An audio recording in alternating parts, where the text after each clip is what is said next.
A good relation comes only with the belief that yes, he is there for me or she is there for me. And the natural love and affection should flow automatically once you are in the wedlock. There is no second thought about it.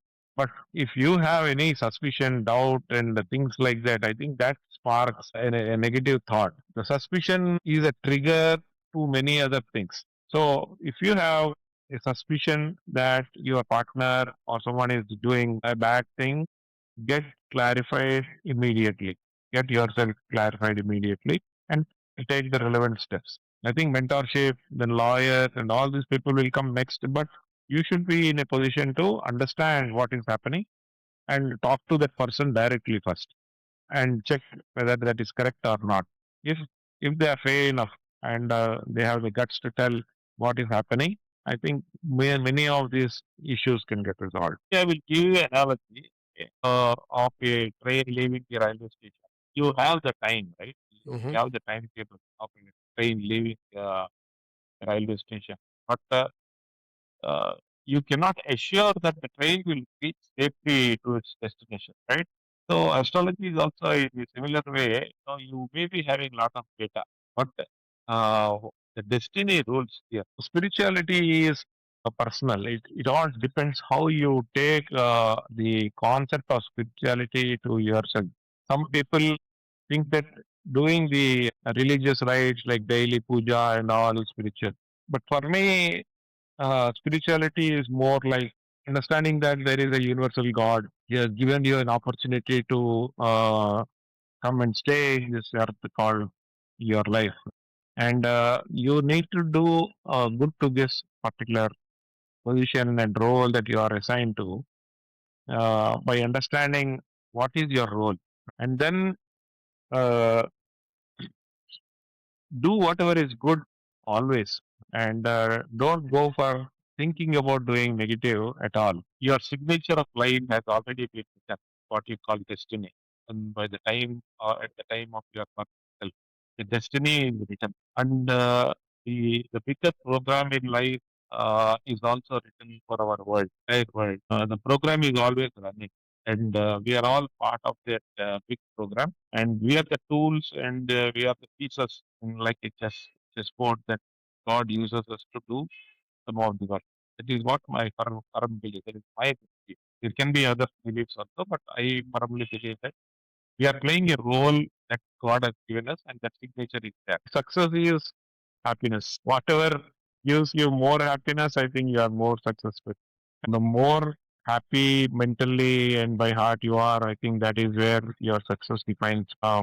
And it need not always be monetary. It can be, like if you suppose help someone without any intention of whether he will return it back or not, and that guy becomes a successful guy. I think that is where my success is there. If many people come back to me telling that whatever you have predicted has come true, and they are happy with it, no, I am thankful for the opportunity that God has given me to help them. That is how I am happy. Not success, if say personal happiness while doing the service. So for me, success is that that whatever you have learned, it should be useful to society, to your family, or to yourself. An engineer who believes in astrology, a water management advisor who studies planetary alignment, a technologist who talks about destiny. Sounds contradictory. What if science and spirituality were never meant to compete, but to complete each other? Today's guest has built homes, worked on water systems, explored agricultures, studied artificial intelligence adoption, and yet finds equal meaning in astrology, vastu, and cosmic design. In a world obsessed with data, logic, and measurable outcomes, can ancient wisdom still guide modern leadership? Welcome to a conversation that challenges binaries: logic versus intuition, AI versus ancient knowledge, free will versus faith. This is not just about astrology, this is about designing your life consciously. You're watching the Ravi Athale perspective. Let's begin. Thank you, Seshu, for coming on the podcast. You have explored many diverse domains, but let's begin at the beginning. Who was young Seshu? Oh, okay. So it's a nice question, Vic. Thanks. I think I had a great time and taking me back. nostalgic times because we were in a place called BHL, Ramchandrapuram. My dad was a BHL employee, and we were studying in a school called BHL Higher Secondary, which is a CBSE English medium school.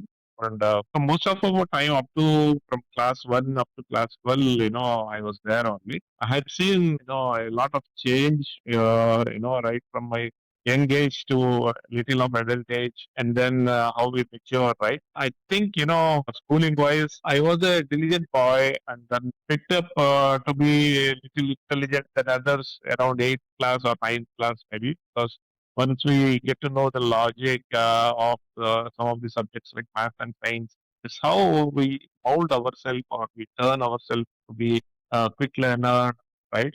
And then first time you hear about science and subjects, try to see in the nature how things are reflecting, and then little of fun, in the school. It was also good in games, like caroms, right from my childhood, a lot of caroms and then little of volleyball, street cricket, football in the playground. I had a great, of course,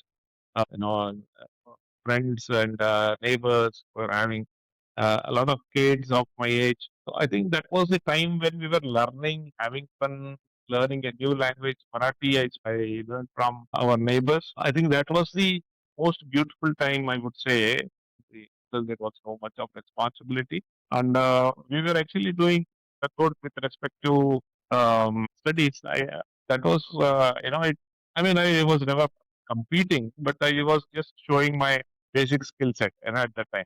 I think ninth class had a turn. I was afraid of math initially, but what happened is once I came to know that 10th class is very important, right? Many of my friends were going to tuition, but I never went to a tuition even for a single day up to my engineering and entrance and all that. So my brother was very great support, and so he was behind me asking, logical questions and getting to see in my ninth class how I was doing. Sometimes I was poor in math for some reason. Then he told me that you have to think logically and how to solve the problem. I think that's the time when Okay. we moved from basic, rectify to logical way of thinking and solving problem. And by the grace of God, I got distinction in maths my 10th class. So I did very good, in my 10th class. And that's how I moved to FPCA, my intermediate, and eventually to engineering. I think that was the foundation. But play and the Okay. studies was equally important. I think we spent a lot of time in play. So after your 12th Seshu, you pursued civil engineering and you eventually became a civil Yep. engineer. But why not a doctor? Or why not some other stream in engineering? Or why not a chartered accountant? Why only civil engineering? I think at that time when we were in the school, right, most of the people who were pursuing sort of 10th and 12th class, I'm 11th and 12th class as a young student, we had only one target, right? Either you go to IIT or engineering. So, of course, the two exams, MSET and IIT, they were the two things that we had in the target, in our after post 12th class what we need to do, right? Of course, we do have BSc and all that. Primarily, our focus was to get into the engineering stream, and for that, we were preparing more for the MSET. Maybe I should have taken a call during my post 10th if I need to go for a doctor degree or maybe any other degree. But my brother was also an inspiration. He was 2 years younger to me, and he already, by the time I crossed 10th, he joined engineering. So he is also, he joined in mechanical engineering. So that's how I think, my career towards engineering has turned out. Okay. And Seshu, you always wanted to build rural homes and farmhouses. Where did that desire come from? Yeah, that's a beautiful question. Yes. So two things here, as I saw in my entire career, that while the urban India is growing so fast, right?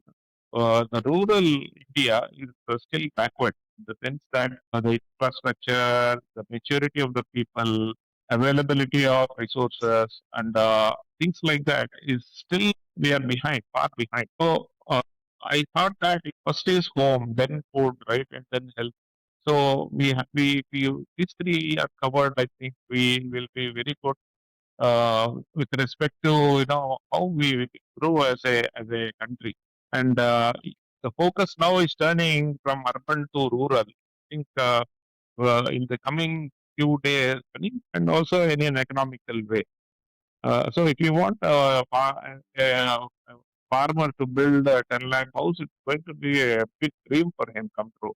But if you take the technology and people like, a matured civil engineer who can really bring in new innovation to the farms and build economical housing, I think that's going to change a lot with respect to what we are really seeing in the rural area. So that is one reason why being a civil engineer and part of this innovative mindset and entrepreneurial mindset, I wanted to take up this rural housing as an experiment basis. And then if this is going to be a success, I can do within 1.5 lakh or 2 lakhs of budget. Still, that's what I wanted to do. We use precast, we use a lot of optimization and see how we can get this thing done. We'll try. What is a major problem you see in rural India and how do you want to solve it? I think rural housing is still primitive in the sense that people are not evolving to take up the latest and greatest that is happening in the urban side. However, education side, I think some reforms have come, and now the children are being encouraged to go to school, understand nature, understand their responsibilities, and then basically train them to higher education with a lot of government programs. But the difference between urban, student having access to technology and the industry reach versus a student in a rural India, the rural side people, I think, are still lacking that industry support or a CSR support where they can mature more faster if they get a connection to the industry. The tools and technology that a urban student has versus a tools and technology that a rural student has, So that the gap is still there. opportunities are less. I will say not opportunities, maybe their ability to make use of the opportunities, I think. Yeah, that's the problem. For example, Okay, all they right. may not be having the internet or they may not be having a right teacher. The structure of the school is there. Maybe they are still not having a good teacher to teach. Tuitions are far away and they don't have time. While the time is less, for preparing to 10th class and things like that. I think that is the gap that we need to fill. I think internet, if they start using it in the right way, I think that gap can be closed a bit faster. Okay. So, Seshu, tell us about your work in water management and the NGO advisory roles that you've been doing for so long. Yeah. Yeah. Basically, I got in touch with a NGO called SAHE, SAHE. That is, which is based out of Hyderabad, and the people are, very renowned people like Loknathan sir, who is a triple IT mentor and a teacher there. We have Kalpana Ramesh madam, who is wife of Mr. Loknathan sir. These people got in touch to me when I was in Karachi, and what we did was, to identify the urban lakes and see, because we see a lot of pollution happening in the urban lakes. So we wanted to revive them in a, so we thought, should do something. We should do something to stop this, basically the lake pollution. And so we started off with some CSR activity and cleaning up of the lakes. That's how we started, and then we started identifying the number of such urban lakes. In fact, Hyderabad was once upon a time very famous for the lakes at Nizam's time and pre-Nizam's time. There were chains of lakes that flooding was controlled in a effective way. But post Nizam's and the modern Hyderabad, we see most of these lakes have been either encroached or we have lost them. And the number of lakes which are live and they are able to sustain the water in a good way are very limited now. So, in order that we protect at least what we have now, the Sahe NGO has taken a Hmm. big initiative to take this lakes, have it protected from further decay, I would say, and at the same time build something which is more good for the society around. They can spend time in a nice, unpolluted place, things like that. So That is such a noble cause. yeah, so that initiative picked off and it went well. And further to that, we also did some, the bore wells that were there across the Hyderabad and Hyderabad region.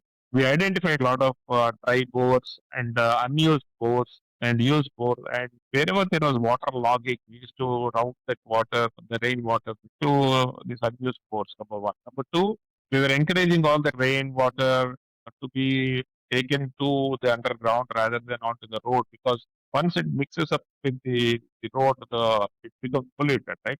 And you see a lot of flooding happening in Hyderabad.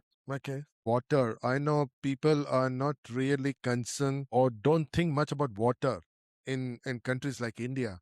How critical is water management for future of India?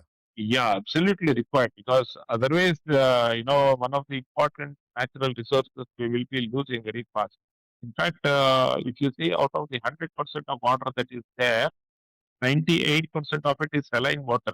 No, we have only 2% of the water which is like drinkable or whatever we want without salt. So this water is more in glaciers, in cloud, in underground areas or in lakes and rivers. So if you lose it, then I think we'll be in great trouble in the future years. And converting saline water to non-saline water and drinkable potable water is a very difficult and costly affair. If you know, you have to spend more than 50 to 60 rupees per liter if you want to convert the saline water to drinkable water. That technology we have not yet, matured in the sense that. So what we need to do is only to save our existing water resources, understand, how you can reduce, reuse, and recycle. Yeah, and everyone has to be conscious on using water to the right way because it's not just humans; it is animals, birds, trees that are consuming this water, right? So it's important that we all understand and then put our best efforts to save water. Yeah. And can information technology transform rural water system? Yes, to a great extent, we can use information technology. For example, in rural areas, because these are a bit remote or having less of a technical maintenance personnel, we have to use remote sensing technology or IoT-based technology to be enabling or controlling the water flow in the network. I think technology can play a very important role in managing the rural water resources. We also see a lot of wastage in rural areas where the people leave the taps open or the just waste the water without understanding the importance of it. So I think education wise or controlling the flow, think more technically, that way we can definitely help to reduce the water wastage and use of technology. And talking about it, so what's broken in our current approach to rural infrastructure? So rural infrastructure, if you see, we need good roads because unless you have good transportation facility, the goods between the urban to rural or rural to urban will not flow smoothly. So I think importantly we need to develop this road infrastructure. Next is electricity and power supply, both data and also power. So uninterrupted power supply and very good internet and data availability for the rural people will add a lot of value for their quick upcoming day in life. Third, I think important is, as you say, yeah, healthcare and all these infrastructure needs, basic needs are required. So you spoke about electricity, you spoke about the roads, infrastructure, and so on. So Seshu, who's responsible for it? Is it politicians or bureaucrats or someone else? Why this is not happening in rural India? So what I think is No, it is not either politicians or citizens. It is a combined effort that is required. I would say there are many programs that are being run by both state government and central government. There can be delays, by the time the funds will reach the rural. I think the fund dispersal versus the priority is something that is deciding how fast a rural community is picking up. There could be other political reasons or how the lower strata of the leadership will work. But I think we are progressing quite fast in the current era with technology coming up to the rescue. And very soon we are going to see a lot of change that is happening in the rural area infrastructure wise. And, data driven programs are still there now so that there cannot be, any fraud or something related to funds. The effective use of funds and good planning are required. I think IAS officers and people are in the forefront of planning. They are doing an excellent work now. So, moving on, Seshu, you have also been in agriculture. So, what pulled you there? Why agriculture? Yeah, that's a nice question. So, my interest in agriculture actually started, I mean, horoscopically, when my Yuktha Dasha started, that was around 2003. The reason why I took up agriculture is that, my father-in-law was also in the agriculture, and they had, Mm-hmm. after my marriage in 2000, I have seen agriculture very, very close, in my in-laws' place. And I have found out that, there is a great scope, for us also to start agriculture and the inputs versus the output, right? How much you spend versus how much you get. And the satisfaction, I have seen these agriculture families. I think that was one of the reasons why I got interest in agriculture. And you see that agriculture is not just about growing, right? It is about the value that earth is giving us other than food. It is serving so many other areas. For example, many birds are living on it. Many farmers are living on it. Many labor are living on it. Transportation and tractors and all they're all interlinked, right? Water management is linked there. Then seeds and vegetables are linked there.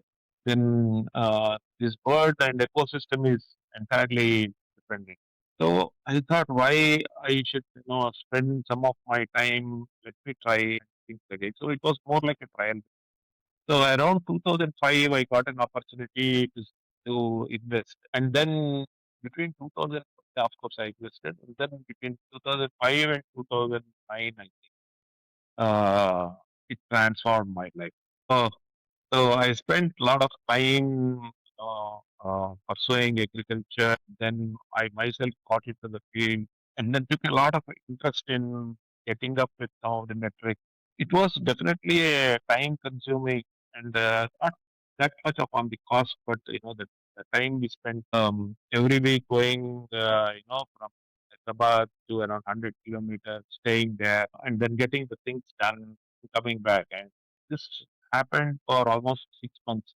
All this different. I learned in a typical, the strong way or the hard way that some things are viable, some things are not viable, right? You can do more things rather than from traveling a longer distance. So one important thing as a learning is that you you should stay very near your agriculture land or field if you want to make use of the best possible things from your land. Or if you want to engage a team and ensure that you can produce a good one, then you need to have the connectivity like camera or phone and availability of people, a trusting team and things like that. So you can always plan to procure agriculture, but you know give it to a farmer and then let him do it rather than you spending a lot of time. You can give ideas Okay. rather than you getting into the field. You getting into the field may not be that good because you're not used to it. You can get injured. Sometimes you can also be the wrong person in the wrong place. So So because they can be animals, they can be snakes, they can be any other thing that can be environment. So you use them, so and you give employment, right? That is how I think we do. Yeah. So, Seshu, what is one thing that agriculture or farming has taught you that the corporate life never taught you? Any one specific thing? Uh, Agriculture is nothing but nature. We are in the depth of nature. We are close to nature. So being in nature itself is a big lab. You get a lot of ideas, new ideas, what you want to do, right? And when I say agriculture, the people who are there in the village are either illiterate or they know the principles of agriculture, but they do not know how to improvise to or experiment and things like that. And unfortunately, we don't have much of a connect. Like someone from agriculture university can come there, visit, and then solve their questions. That type of connect very rarely we see. So, so what we need to do is that bring up more more connected technology in case we want to change the way it is now. Is agriculture viable for educated youth? That's a nice question. I would say yes. If every educated youth has a part or parcel of land as agriculture land, then the entire rural area is going to change, and that will be a good thing because nowadays we can get land even from 5 lakhs to 15 lakhs per acre. If each person has at least 1 acre, we are definitely going to change the way we are now. And getting food in the very near future is going to be very tough because both the farmers are also losing their interest in agriculture. They are used to so many other addictions. And people are also not finding much of employment because mechanized agriculture has started up. They're using more of tractors. And earlier, labor used to have good employment opportunities. Now, it's all mechanized farming that's happening. So what we need to do is ensure that we give a lot of opportunity for the agriculture farmers who are more in the under poverty line. And you have also been in cow farming. So, what myth about cow farming needs to be broken? Yeah, that's a good question. Yes, one particular time that I took the decision that I should have a house also. So two things. One, of course, is the spiritual connect. Second thing is a destiny where I'm supposed to take up the house. And more than anything, I was linked to agriculture. So I thought, cows will play a great role for me, both as agriculture and also some inputs from them that I can get on a regular basis. That's how my journey for house started, Ravi. You've been into corporate world, you've been doing farming and agriculture, you've seen that life, you've done engineering and astrology. You're playing a key role in that in today's world. My question is to you, Seshu, do you see astrology as a science? Anyone on this planet can predict it, or an energy mapping system? For you, what is it? It's a good question. Yes, thanks for asking this. Yes, I am a passionate astrologer and been doing this astrology consulting and study, a lot of other things related to astrology for 30 years. So I started in 1995. First 5 years, I think it took me a lot of time to understand the subject and read a lot of both the standard books, that astrology has, foundational books, I would rather say, to the latest and greatest of books, and of course, V.V. Raman has been a author and an excellent author in astrology, and my inspiration, learn astrology fast. And so yes, my travel in astrology has been quite significant. I loved and have a passion for the subject, even to this date. Uh, and it has changed the way I look at things and how to connect the dots to what is happening in my life. Astrology was only used for either in the marriage or Yeah. The technology is there. Many of the people have started understanding the subject, and we do have a lot of tools where we can do a lot of thing in the subject itself. Now it's so easy to do a prediction of your life or your career or with these tools. And I think my focus was more on that area. And Seshu, in today's world, astrology is mostly associated with people having not much education, or maybe illiterate people talking more about astrology. So I want to know, why do educated professionals hesitate to openly discuss astrology? Yeah, I think still that apprehension is there, a doubt in mind. And I think earlier we were seeing a lot of people either being commercial or doing some fraud or mischievous things and making use of the people's sentiment, right? I would say. But now things are slowly changing. I mean, astrologers are becoming more friendly, I would rather than saying, it's no more a subject that is confined to some people only. We are seeing a diverse group of people entering into the subject, and it's more becoming a pastime sort of resource to get some income. But I think the way it was perceived earlier, but the way it is turning now, we see a good change that is happening. Okay. And can astrology coexist with engineering and data-driven thinking in today's world? Yeah, I think yes, because the astrology, you see, if you analyze a particular chart or a particular event, it's all about data only. What really triggered and get lot of data uh, you, you do, for that particular time or particular place. So using your foundational astrology skills and some intelligence, we can definitely understand what is happening behind the scenes, why things are changed, things are happening, and once you are able to connect the dots, a lot of insights can be worked out. I think we can use in that way. And this astrology concept, is it misunderstood in modern India as of today? Yes, to some of the people, I think have misunderstood the subject there. They are thinking that astrology is more like someone is taking advantage of someone's opportunity and someone's bad times, and they're trying to make Sometimes making money out of it. money out of it. Correct. So that could be one of the reasons why most people are hesitant to go to an astrologer. They are afraid of the financial implications, or what are the remedies that they're selling, and things like that. While I feel that uh, very soon the subject itself will mature more into something that is available as a tool. They can definitely rely on some of the inputs that we are getting. Yeah.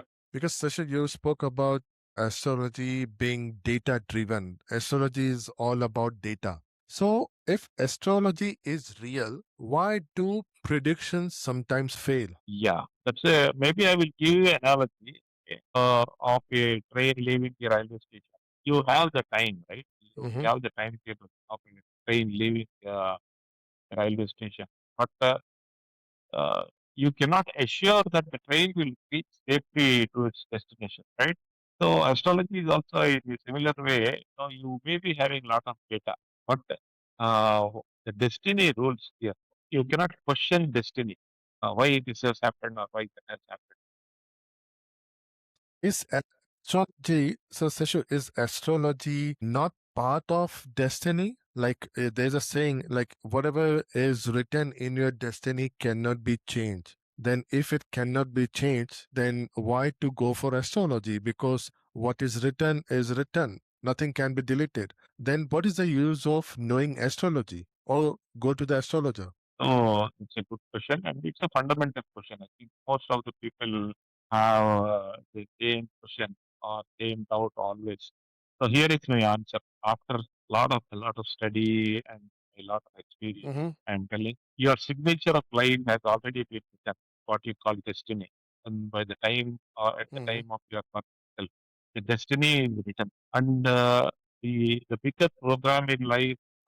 is also written for our world, entire world. The program is always running, and we are all part of that big program. And we are the tools, and we are the pieces, in like a chessboard that God uses us to do some of the work.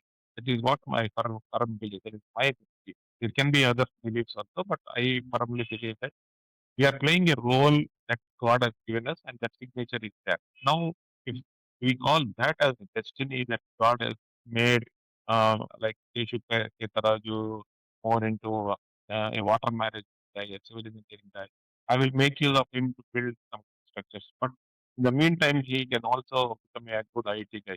So this can be the I mean, signature of my life. The destiny, I did not know where I will be going, right? From one place to the other. If I see like a bead, right? It's changed, yeah, it has changed multiple times. I mean, from a crossroads to picking up some good job and then ensuring that we do excellent with that one. Again, move to some other thing and things like that. So what tells us ahead of what is it that is in store for you? I think astrology answers that question very well. So, Seshu, is destiny fixed or determination, confidence, and free will could override planetary influence? Is it possible? So I would rather say, in some cases that it's possible, not always. Like uh, your ability to depend more on your will cannot be always correct. I mean, that cannot be always. So, but nature and destiny keep going, right? Because they are all time dependent, and time is the only thing that is always constant. So it keeps changing. So we cannot have all. So will your willpower be the same from your childhood to your later on? I mean, after your old age, may not be right. Sometimes you also break. So I would say destiny is the ruler that. Seshu, what I've seen that people either believe in astrology from bottom of their heart or they just don't believe this. They believe astrology as something which is not there on this planet, which is not real. So what I want to know from you, you being an astrologer, having so much experience in astrology, you've been doing this for years. How should a common person use astrology responsibly? That's a good question. Now, unlike previous years, we have now as I told you, like very good tools. And we are also seeing a lot of astrologers pursuing this subject now. And more than anything important, we have very good teachers also, and people who know the subject are also dominantly trying to teach a bigger audience. So this subject is going to still enhance the very near future. So we need to use the tools in the right sense and ensure that we try to get the best out of it with tools like AI that can be adopted even to astrology. You need to be careful because the subject itself is um, there is a huge depth in the subject, and if you just see the top layer and come to a conclusion, then it's going to harm you. So you have to use tools. You have to go to a good astrologer and know the fundamentals of the subject itself. Go to an well-renowned astrologer to solve your problems. The subject is definitely a great tool to plan if there is any problem in your life or if you want to know what is happening, going to happen. So, should people check horoscope before major life decision? For example, marriage or a job or a new contract, starting a new business. Should they go and talk to a horoscope reader or astrologer? Do you think they should do that or it is not really required? So the answer to your question is yes. It is important that you should, like when you get a health issue, how do you visit the doctor? In a similar way, if you have a issue in your life, you can approach an astrologer with a positive attitude. Astrology covers a 360-degree view of a person's life. All the sectors, the 12 houses rule different aspects of your life. So a good astrologer should be able to identify the issue with the combination of the planets that are there in the birth chart. Also, see how the transits are happening, see the strengths and weaknesses of the planet, and accordingly they have to suggest. But unfortunately, the astrologers spend less time in analyzing and coming up with very quick remedies and replies to the questions that people ask. A good astrologer will spend a lot of time analyzing. It will take maybe 2 or 3 days also at times to ensure that is the practice I do, that I will not come that easily with a quick answer. So for our young professionals or any professionals, how accurate is astrology in career guidance? So if you see of late, even the ISRO scientists are using astrology to put the muhurta for the launching of the satellites. You see astrology being Yeah. used in major temples like Tirumala Tirupati Devasthana, Srisalam, all the major temples. All the religious rites are done as per the muhurta and astrological calculation. On a similar basis, most of the businessmen use astrology and muhurta Jyotisha to come up with a auspicious date and time. And in India, of course, marriages and birth of a child and many of the rites and rituals that are done from both childhood to the death and post-death ceremonies are all related to, again, some way or the other connected to astrology. Some people will not do anything in Amavasya day. Some people will not do anything on Purnami day. Some people will not do anything on Ashtami day. Right? All this, you see, that is the practice, and uh, these are some of the principles that will rule.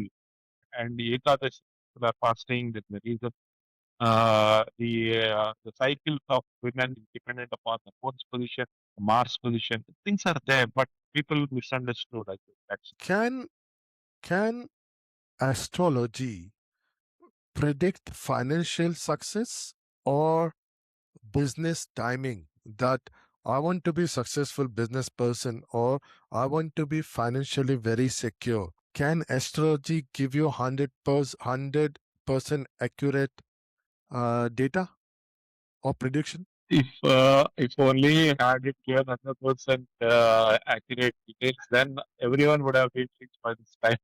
So it's not about we giving the right 100% accuracy or not. There is a other dependence. Let me tell you.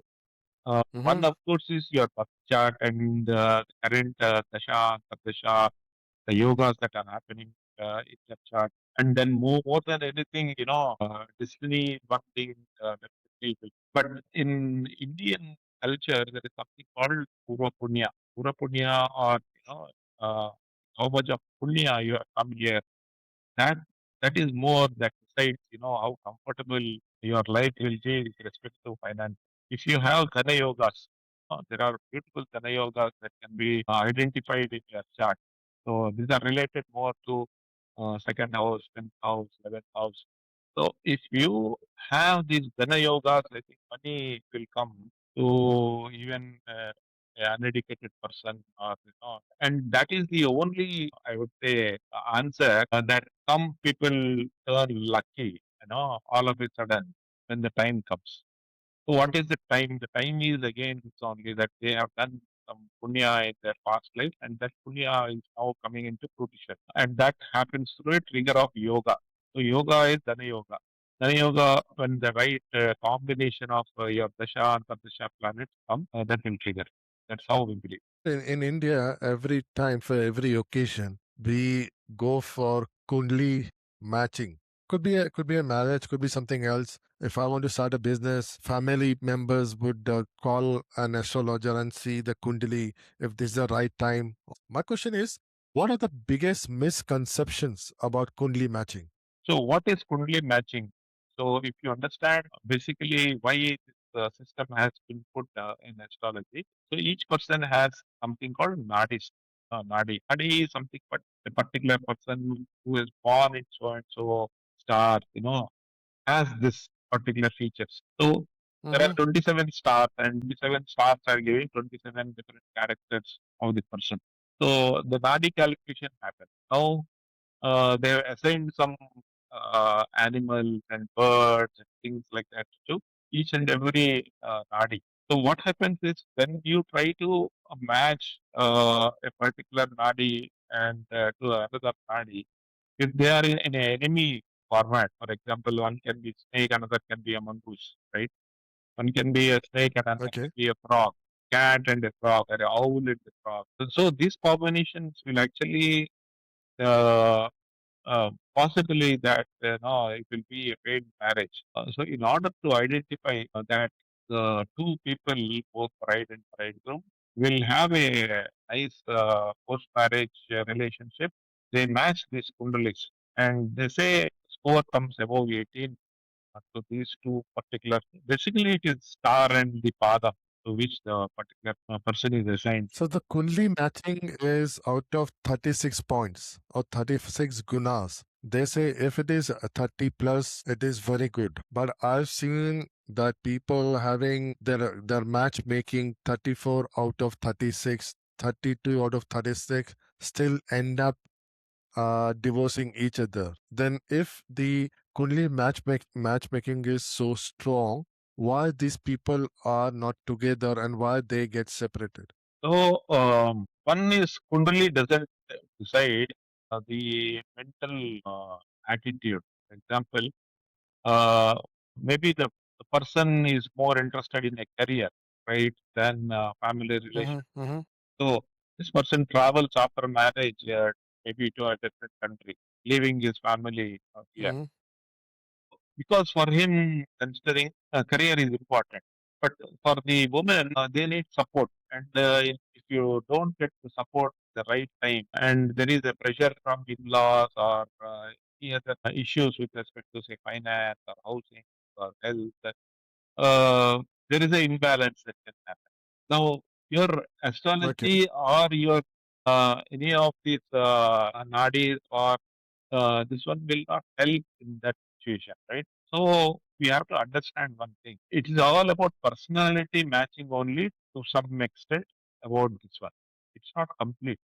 And And is astrology more psychological guidance than literal prediction? it is not just about the three. It's more, still more. As I told, it's a 360-degree view of the person's life. Mm-hmm. Guidance is one thing that an experienced astrologer can always give, right? But how these 12 houses are there? First one is the Lagna. I just give a brief of all the 12 houses you will know.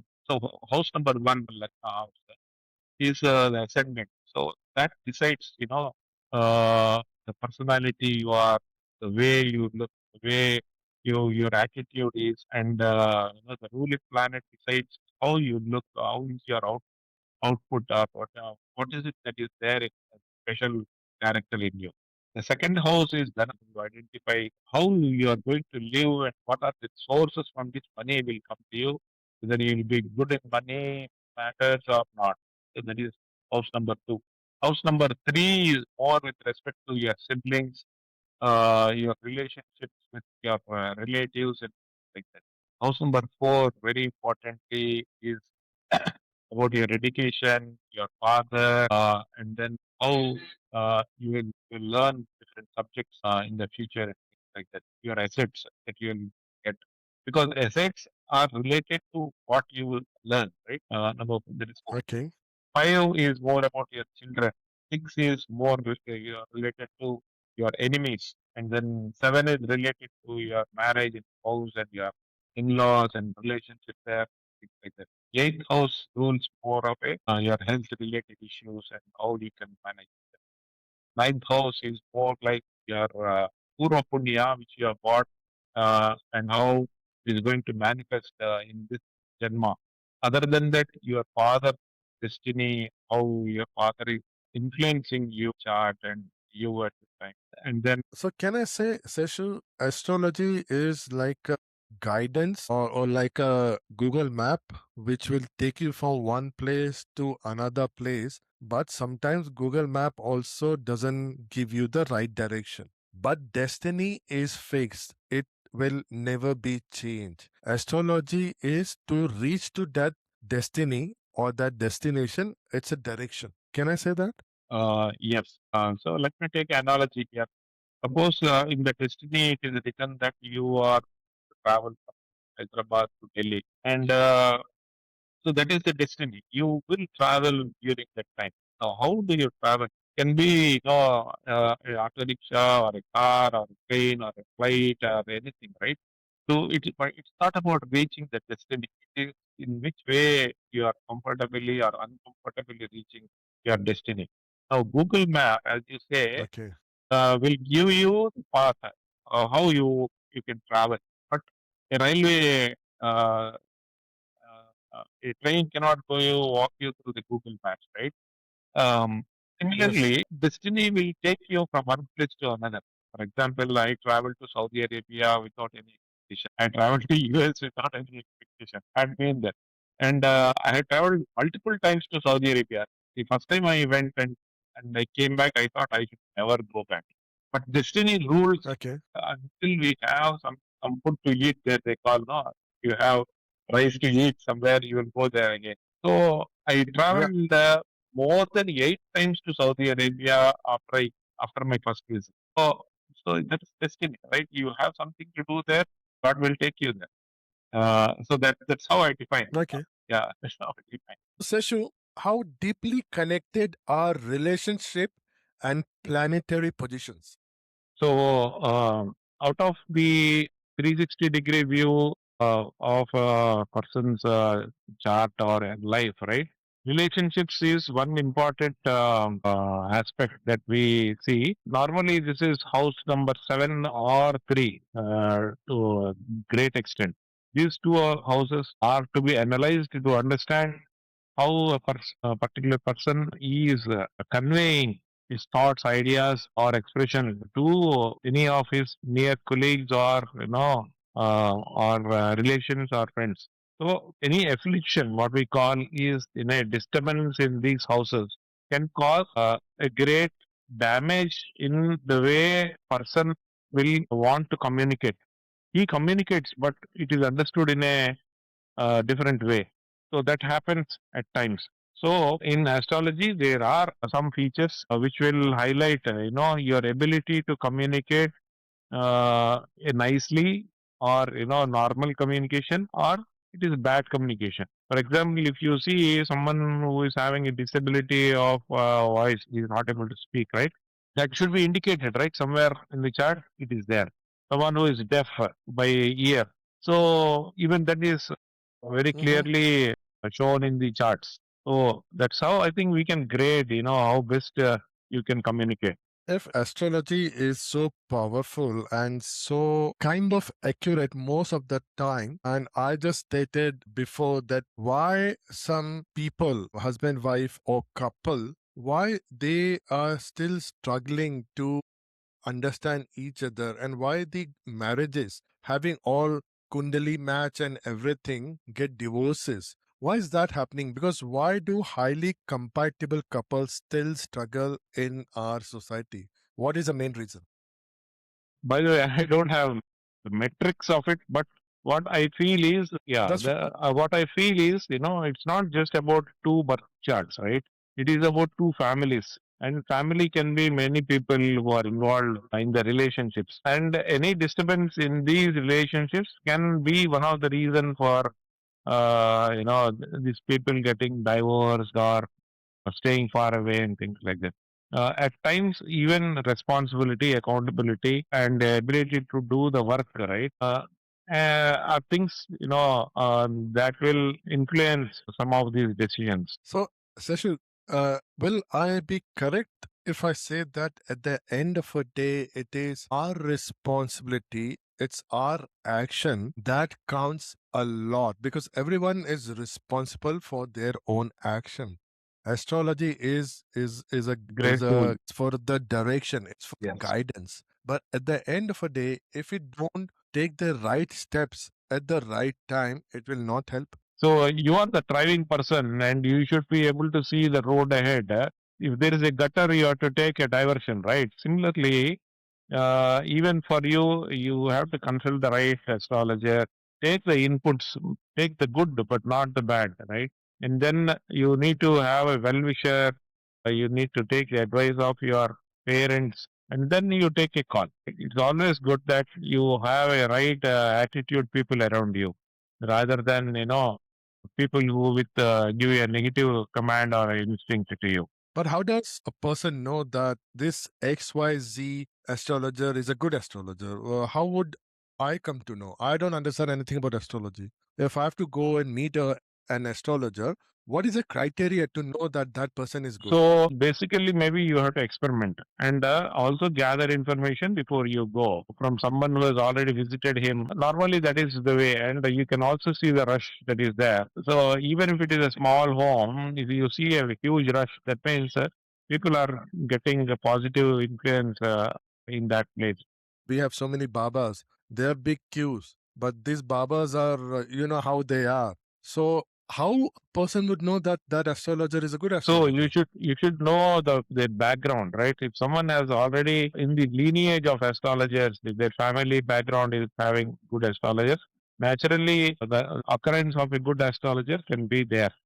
Number one. Number two, if he has done some good course or certificate from a good university where they are offering astrology as a course, and this person is already a certified astrologer, then I think the third one is reference. If you are getting more inputs from multiple references that you go to this person, he will tell nicely. I think that is it's a combination of things, and sometimes luck also favors. But maybe a roadside astrologer can be more powerful than anyone else. Is taking a lot of money. So we talk about houses, we talk about anything to start with. We need to have a Vastu. Does Vastu truly influence harmony in home? Let's say I'm going to buy a new house, and people, the first thing come in their mind is to have a Vastu at the right place. So, how relevant is Vastu, especially if you're planning to have a house? So our Purvik is our previous generation people, depending upon the climatic conditions prevailing in India since long, after they have seen the moon cycles and the seasonal cycles, when it is going to be a monsoon time, when it is going to be a summer time or a rainy time, right? They have come up with these principles of Vastu. Now, Vastu is nothing but the balancing of the five natural elements to have balance so that you live comfortably. Comfort is the criteria for which Vastu has come. Now, how do you balance these five elements, right? Prithvi, Vayu, water, air, fire, then land, and then Akasham, right? All there are these principles that you have to have water at the northeast, you have to have a weight at the southeast, then southwest, you have to have your children's place, right? And then for the southeast, you should have fire.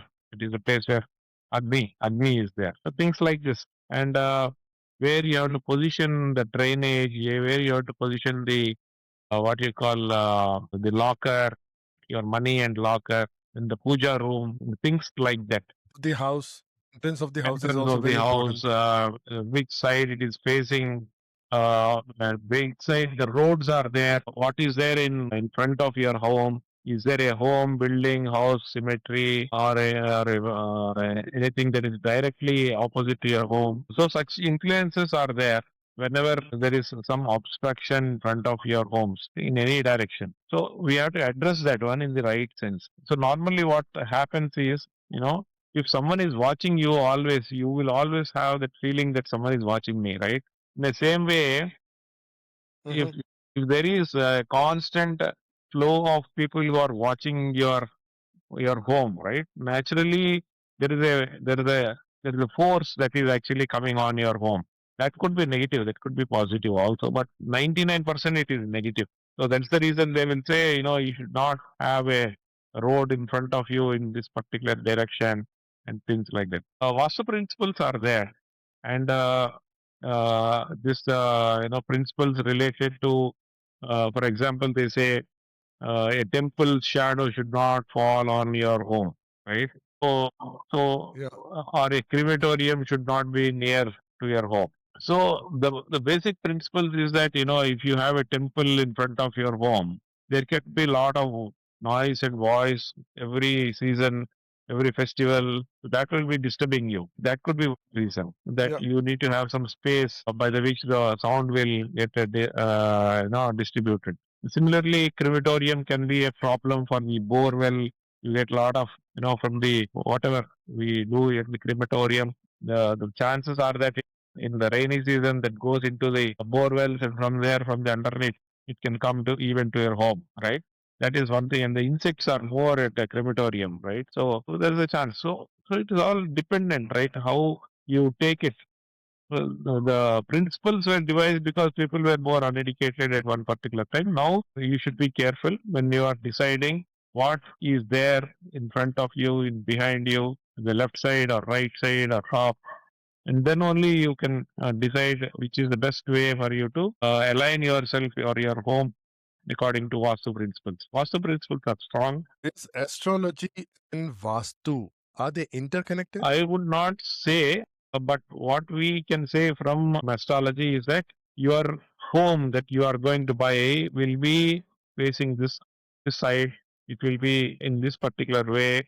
So some signature of your assets can be identified from your chart, and the owner's position can be identified from the visual appearance of the home. So once you see the Okay. home, its vibration or its aura can tell how good or bad is the owner at that particular time. Fair enough. I was just talking about you regarding astrology and marriages and divorces. So I think all the listeners or people watching it, what they want to know is, can astrology help prevent divorces? Is that true? If yes, how? I would say yes, we can definitely prevent divorce by educating both the bride Mhm. and the groom or the couple, by telling what is positive and what is the strength that they have as a relation, right? And what are the influences that are making them think that they are weak and the relationship is very bad and things like that. 99% mentorship will work here. You need to have someone who is in an intermediary for both the families who can talk nicely. And basically, you should be good at hearts in order to stop the divorce from, or a relationship going bad from happening. And that requires confidence and good communication power, and then a belief that this person will guide us rightly. And then more than anything, both of the people should understand one another, and it is their life. And if they spoil that life, it's going to be a long time that they will get back that life. A relationship broken is broken, and very difficult to revive it. Before that happens, you have to think multiple ways of re-establishing that relationship. Okay, let's talk about love. Any relationship is all about love, give and take, sympathy for each other, empathy, and so on.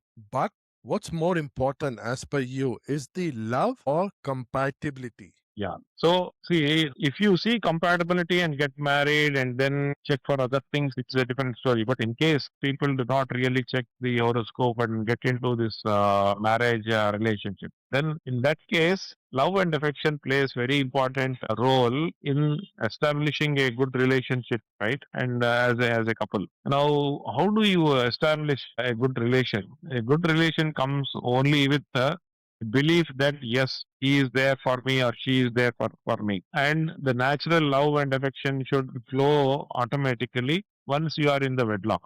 There is no second thought about it.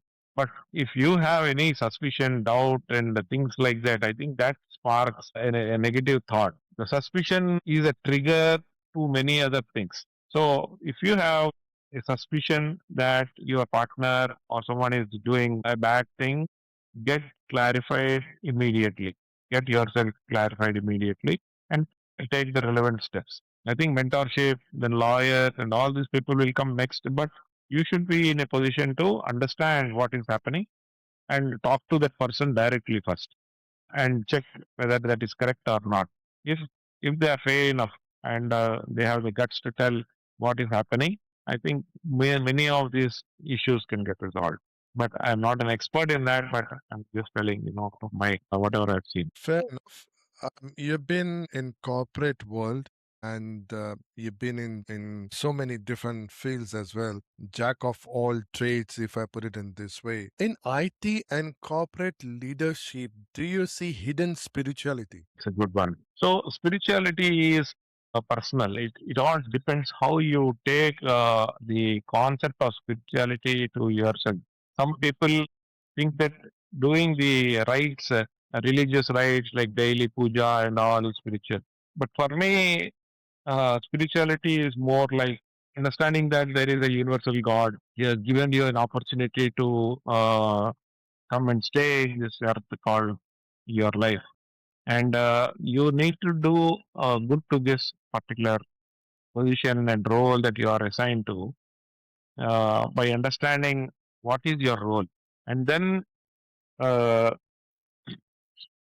do whatever is good always, and don't go for thinking about doing negative at all. So leadership, when you say leadership is more about being morally right, and being a do first guy, and being a more like a model to the others who are following you. So spirituality is a strength to a leader than anything else. So if you are morally, inclined for being righteous and do good spiritual practices never tell to do wrong, right? And so leadership is always good with respect to spirituality by practicing what is good, what is right, and being, in that sense, mentoring people to adopt to the good principles of righteousness. And does astrology, because we've been talking about spirituality, astrology, Vastu, and so on, astrology enhance decision making confidence, especially in corporate world Absolutely. and in a personal life? Absolutely, Ravi. So I think in my journey also of life, astrology had become part and parcel of my life. Of course, I don't see my chart every day, but Mhm. the major phases of life, and whenever those major events trigger, I check back on the dasha, the antardasha, what is happening, and then I calculate my strengths and weaknesses. I always do, and then plan things ahead. Of course, I've been successful till date, and I did not do any major mistakes, of course. And even in corporate world, if I had to change one job to another, or sometimes that the events are triggered so quickly that by the time you realize that something is coming on you, the event already happens. And then what is it that for you, as you have rightly asked, what is it for the people who come back to the square, to the crossroads, without much of a planning, right? Yeah.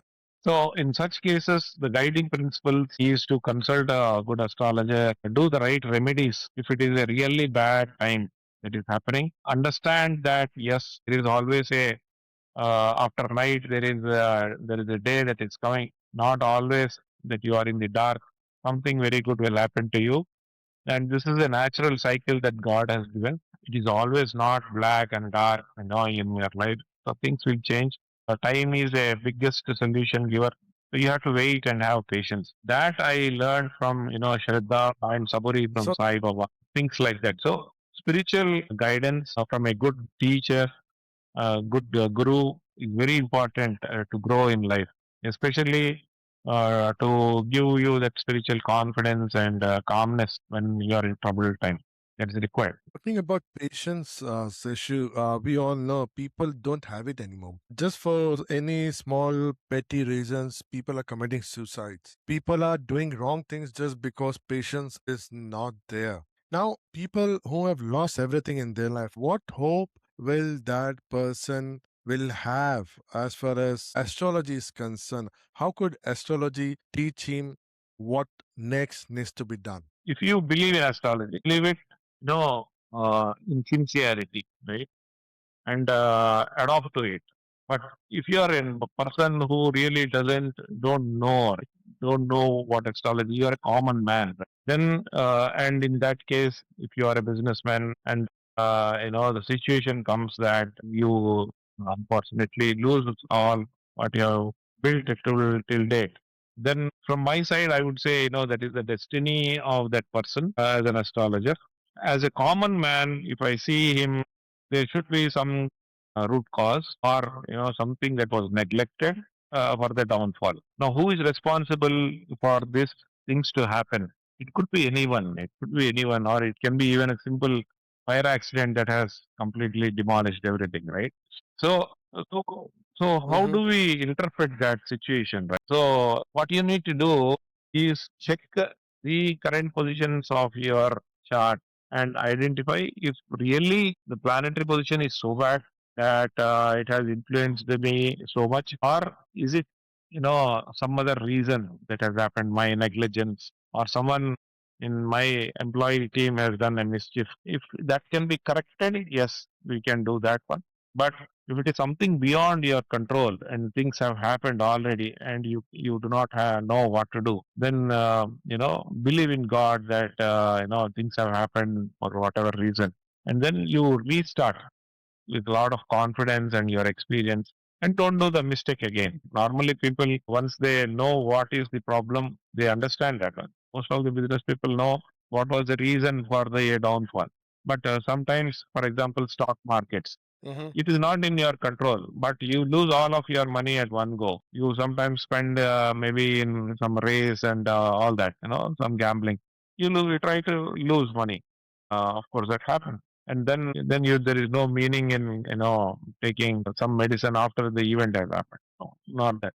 So you have to plan, and money is something that you have to use it righteously, to the right purpose, and also you earn money in the right way. I think if you earn the right way, God will definitely help you to, and you have the intention to spend in the right way, you will definitely be successful. But if you spend money without planning, and you lose the resources quite fastly, then you will have trouble. Okay. I'll just shift our focus on agriculture because I just want to know about how astrology could help in agriculture. So, Seshu, ancient India linked farming to lunar cycles. Is that still relevant in today's world? Not just the lunar cycle, but it is also related to the seasonal cycles. See what happens Mhm. during rainy or pre-rains, right? There is, I would say, when you start preparing for agriculture after your summer is over, your rainy is supposed to start, right? At that stage, because of the heat that is there in the ground, a lot of insects come out, and because the insects are Mhm. coming out, a lot of snakes and frogs also come up, and it is a first time rain. Lot of Mhm. the whatever is are the waterbound animals, flora and fauna, they start coming up, and then the snakes are also there. So it's not just about Mhm. the time. It's all about your seasonal thing and your experience. And then, as you say, there are, of course, planetary influences happening. For example, when Jupiter is very strong or Mars is very strong, the chances of that dal will grow more happily, and rice growing Mhm. can happen. So such influences can happen and depending upon the transit and the position of the place, right? That is possible. But normally, our people have practiced agriculture depending upon the moon cycle also, because they don't want to do anything on Amavasya Okay. because it is completely night time. Mhm. People enjoy the full moon because they can do a lot of work, and all these flowering plants will flower during full moon, as you know. So all that is dependent upon the flower and flowering time is moon dependent. While the harvesting and all is done at a particular time within this lunar cycle, right? So normally Amavasya is not considered a good time. So normally they take, Dashami, Ekadashi. Can traditional farming wisdom align with modern science? Can that go hand in hand? Yes, modern day sciences are more mechanized, right? And like voluminous farming rather than, the small farming. So These are being adopted by big landlords rather than small farmers. So, if you want to adopt the practices that are already existing and then you have to scale up that one in order to meet the what you call mechanized way of farming. So that can be done. For example, sowing seeds Mm-hmm. can be done. Then pesting you can do, weeding you can do, and then collecting of the crop can be done in a mechanized way, and things like that. But when you do like the calendar wise and all, that can be planned well in advance. That you can do. That is through Panjanga. You have a lot of almanacs that are telling you well in advance what is going to be for us that year. Now, I'll just focus on artificial intelligence because everything, especially last couple of years, we have been talking about what impact is AI going to make on our life, especially the professionals and their careers. So, I just want to know how could astrology and AI come together? So, my next question would be, can artificial intelligence analyze birth charts better than human astrologer? Very good and relevant question, Ravi. I like that Mm-hmm. you asked me this question. Yeah, so modern day astrology can be analyzed using AI, and in fact, I have been doing this quite often now, and I am taking help of AI to Mm-hmm. analyze people's chart or past historians' chart, see how relevant and accurately it is giving the results, and then of course my own chart, and of course people who come to me, I ensure that I definitely do a quick check on using AI tools to analyze the charts. So earlier we were never having this tool, and also people were never used to analyze in a deeper sense of astrology. More of the people who practice astrology are quick response givers, I would say. But eventually now we have a tool, so we can definitely make use of these tools that are there to do a deeper analysis of the subject and bring out more relevant answers to your questions. We can do. The predictions of this AI tools, how accurate are they? Yeah. So AI is actually a machine that is reading. It is not calculating something which is from space, right? It is actually recreating what is there somewhere in the world as a electronic feature, Hmm? and trying to map it to the context that you are in, right, in the question. So it is collecting a lot of information about the subject and assembling it and showing it to you. So it is not actually thinking much, right? I would say. So thinking much can happen only through human intelligence, and maybe the Okay. permutations and combinations of the planetary influence on a particular subject of the person can be done more effectively using AI. I would say that, but that's going to take some more time. By the time we can use some supercomputer to analyze the birth charts of people. Yeah, So, is there a future where astrology becomes data science driven? Do you think that will happen? very soon those LLMs will be coming where your lifetime incidents will be mapped based on your birth chart or corrections to your birth chart, and you will be able to know based on your birth time, date, and place to a good accuracy what is in store for you and what is it that you need to take care, and what are the measures that will help you to grow in your life faster. But at the same time, it's a disclaimer that some negative things can also be seen when we are doing this particular thing, and you should have the courage to take it in that sense also. So, Seshu, in the future, would you build artificial intelligence based astrology advisory system? Yeah, correct. So yes, my R&D or my thoughts on the subject are more related to that lines of enabling that service where we employ junior astrologers to do more of R&D in a particular case You have multiple views coming up, and then we club those thoughts and views and the insights that they are generating and come up with a sort of combined study plus a new method of analyzing and bringing up the results using these powerful tools. And I also want to know regarding your ISB executive program on artificial intelligence.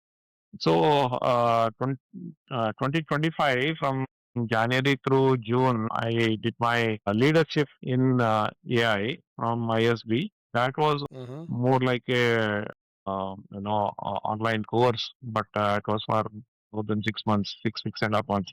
Then we ended up with a captive project, and so so basically the course content has become old, and we are seeing a lot of new things that are coming up. This is exactly 1 year old. So in 1 year, we have seen a lot of changes that have happened in AI. Everyone knows we got better tools and all that. So 1 year back, if you see, the psyche was that I should learn AI faster. I should upskill myself from being a regular IT leader to someone who knows what is AI, what is there in it, how we can be a strategist to start a COE in AI in a particular organization. So we were Mm-hmm. taught the principles of astrology and how you have to bring in your sales strategy and program management and things like that to basically start a new line of business organization, given your strengths and weaknesses and things like that, and how your products and services can be effectively used to bring in more business as a AI strategy, and where you can influence your customers for a quicker turnaround using AI tools. And that services can be quite effectively used if you build that team and the infrastructure that is required for your business or client requirement to adopt to your products and services in that way. So that was the theme that was more in that particular program, right? And we did a very good optimization for Fair enough. supply chain management. Oh, okay. Seshu, you've been a strong believer of Ayurveda and you've been somewhere, I think, practicing it as well. So now we've been talking about astrology in almost every field, including artificial intelligence. How are astrology and Ayurveda interconnected? Yeah, of late, my interest in in Ayurveda has started, has picked up more, I would say. So right from my agriculture time, I was observing a lot of these herbs, which are scattered around agriculture fields, India, rural areas, around the tank bunds, around the open areas. So whatever these natural plants and herbs are there, they were actually attracting me. And some message is coming up very clearly that they have a lot of potential to cure a lot of other diseases. So over a period of time, I started collecting data, and then a lot of books I read, and I do have now more than 300 to 400 herbs collection with respect to information, not really the herb, but the information. Now, these herbs as a combination can be given as medicine to solve the prevailing diseases, and that is how Unani and Ayurveda work. But it is definitely going to take time for me to bring up as a practice. But the way in which it is teaching me so many insights and things that there can be a easy way of solving modern day healthcare issues by adopting to very easy methods of using herbal decoctions and using our Ayurvedic herbal medicines. And that too, because they do not have much of side effects. It's only about controlling your diet and taking the relevant herb by adopting or going to the right doctor, right? So, so it's easy. Then you suffering by taking a wrong medicine or taking the English medicine. Ayurveda is definitely helpful. One identity: engineer, farmer, technologist, spiritual seeker, astrology. What would it be? Now, in the current situation where I am, I think my future is more as an astrologer. It will be definitely as an astrologer. It's a more sophisticated astrologer, I would say.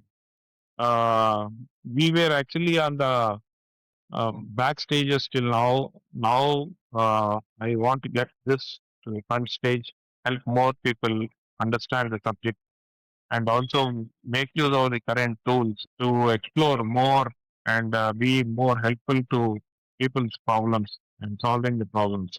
So it will be a lot of R&D, identifying, and also giving my service as an experienced astrologer to more people, including teaching.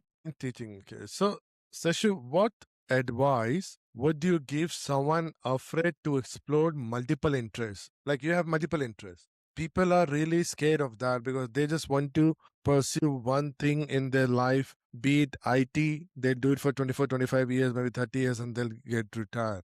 They don't want to explore different aspect of life. So, what kind of advice would you give to them? So normally the time that you can spend on your current job and taking the tension and all without any breaks is costlier to you. You will know about that later. Rather, you spend your time, little of your time for leisure. And when I say leisure, it is a hobby or a sport or a, meeting your friends or relatives. I think that will add a lot of, comfort with respect to de-stressing yourself. That is very important in the current day life because if you are getting into the stress levels, that can cause a lot of Health uh, issues. health and that's going to be costly also. It's not about an issue, it's about the cost associated with it. So, Sashu, you've been civil engineer, you have seen IT corporate world, you've been in Ayurveda, spirituality, Vastu, and many more. You have worn so many hats. If I ask you a very simple question, what does success mean to you today? What would your answer would be? So for me, success is happiness. Whatever gives you more happiness, I think you are more successful. The more happy mentally and by heart you are, I think that is where your success defines. And it need not always be monetary. It can be, like if you suppose help someone without any intention of whether he will return it back or not, and that guy becomes a successful guy. I think that is where my success is there. If many people come back to me telling that whatever you have predicted has come true, and they are happy with it, no, I am thankful for the opportunity that God has given me to help them. That is how I am happy. Not success, if say personal happiness while doing the service. So for me, success is that that whatever you have learned, it should be useful to society, to your family, or to your children. Can I say, what is the legacy you want to leave behind? So number one, do good and be good.